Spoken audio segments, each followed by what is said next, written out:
Oh, yeah, we've got a special guest on with us today. I want to thank Rachel Saposnik. She's the founder and chief executive officer and president of Saposnik Insurance. Rachel built this from scratch, from her garage to the largest wellness solutions company here in South Florida. So, welcome back to the show, Rachel. Thank you, Jimmy. It's a pleasure to be here and an honor to be part of your show. Oh, listen, it's our show. It's all about you, Rach. Listen, I want to ask you, we're in the middle of this healthcare debate, and, I don't want to really talk about what's going to happen or what's not going to happen. What I'd like to talk about is how can people make sure that their insurance stays low no matter what the result is of the debate? I love your question, Jimmy. The reality is we all have to be responsible for our healthcare. It's not a government issue. It is a people issue. And we, each of us, Jimmy, have to take care of ourselves.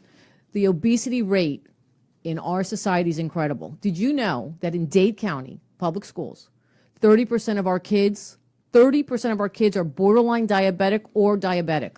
Think about that. Don't they have PE? Don't they eat fruits and vegetables? Absolutely not. They're not eating fruits and vegetables. PE is voluntary at best, and we have moved away from the whole concept of physical activity. And that is what's getting us to where we are today. And we are not talking about that in the Congress of the world. We need to be talking about our own physical activity. Well, let's talk about that for a minute. When you and I were kids, we'd ride our bike to Reynolds Park Elementary. Then we'd go out to PE where we'd run around and play kickball and dodgeball. And then we'd ride our bikes back. So we must have had 2-3 hours. And then we'd go play football in the street or baseball or tennis or whatever it is, or just chase around the house. There were 3 channels on TV. You were going to go outside and play. So how do people improve the wellness of their family and also in their business? Because it affects the bottom line of business too, doesn't it? Absolutely. People have got to get back to getting off that chair, putting the computer down, putting the iPad down, and moving. And what we've done and what I've done, and I've really thought about this for a long time, is we've created this whole concept is the gift is you.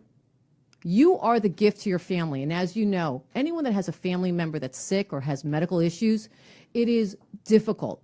But if we start to take care of ourselves and we become the gift through education, through health and wellness, we are going to be here really making a difference. And once we start to talk about these things, you're going to see healthcare costs come down. But they will not come down with a Band-Aid, no matter what they pass. So, you wrote this book, A Passion for Wellness. It talks about the healthy employee and the healthy bottom line. Tell me about the relationship between the healthy employee and the healthy bottom line. Most employers are suffering from something called presenteeism. People are coming to work, but they're not present. They're staring at a computer because they're overworked, they're tired, they haven't moved, they haven't exercised, they're eating fatty foods. And what we have done is really gone out there and spoken to the C-suite. We're talking to the CEOs, we're talking to the presidents, owners, and saying, your employees are spending 8 hours here. If they are healthy and they are active and they are present, truly present, they're going to be more profitable for you. Let us bring in the programs. So what we do is we actually bring in programs where we're doing biometric screenings, making sure they know what their test numbers are, they know their numbers, and we bring programs after that. Pilates classes, massage therapy, nutritional, healthy eating programs, learning about diabetes, learning about blood pressure, and really bringing them as part of having skin in the game.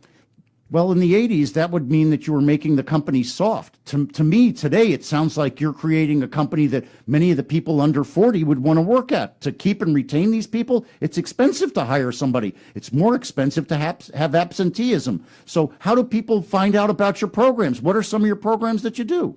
What we're doing, we're actually bringing in the programs to the employers, to their locations. We're dealing with car dealerships. We're dealing with manufacturers.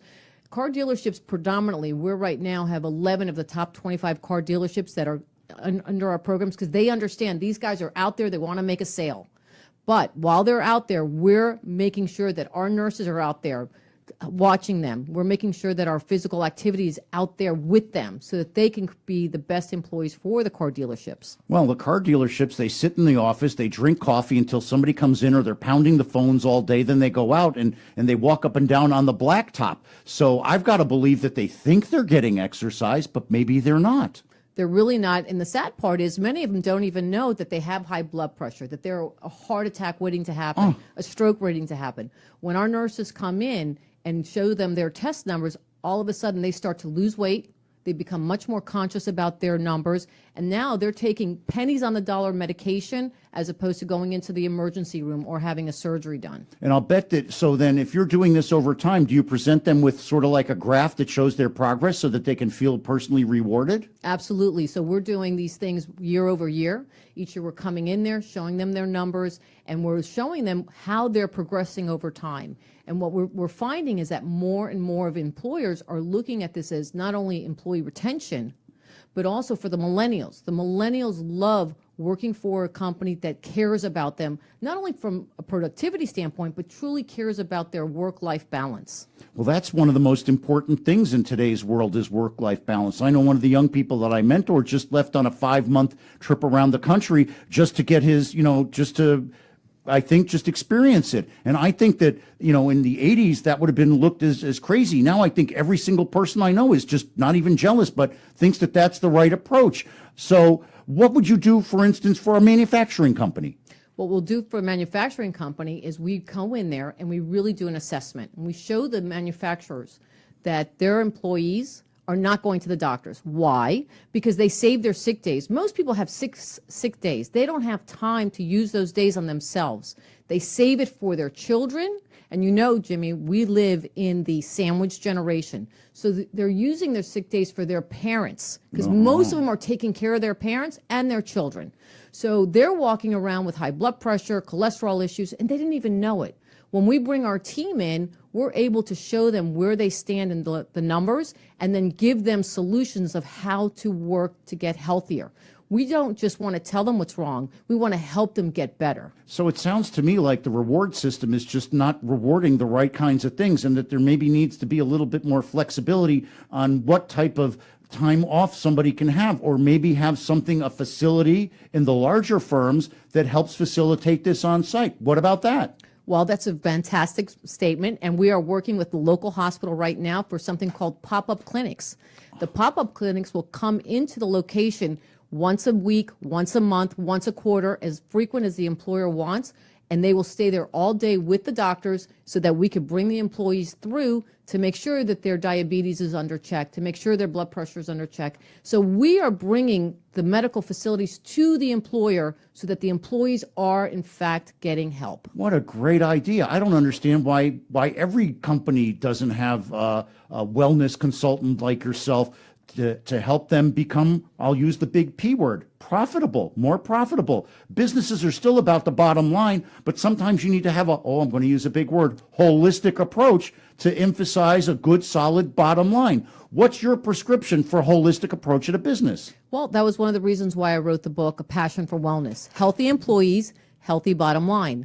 Most CEOs and CFOs in particular thought that wellness was just a bunch of noise. But once we started to show them the data, the reports that were done by Harvard, showing that once you have a healthy workforce, your healthcare costs start to come down, they're starting to understand that they need to be part of this. But it has to come from the top. Any employer that would want a wellness program, the champion has to be the CEO, has to be the owner, because they will be the best messenger to their employees. Well, I guess if they set the right example, then people will follow through, just the way that it used to be that the boss used to be the first one in and the last one out. I think that the boss now needs to be the healthiest one in the environment and show people that it's important to the boss, either him or her, and that helps the rest of the people kind of come along with them. Now, if somebody wants to get more information or bring you on board as a wellness consultant, how do they do that, Rach? Well, they could check my website, sapoznikinsurance.com. They could check my personal website, which is www.rachelsapoznik.com. We're local but national. We have clients all over the country.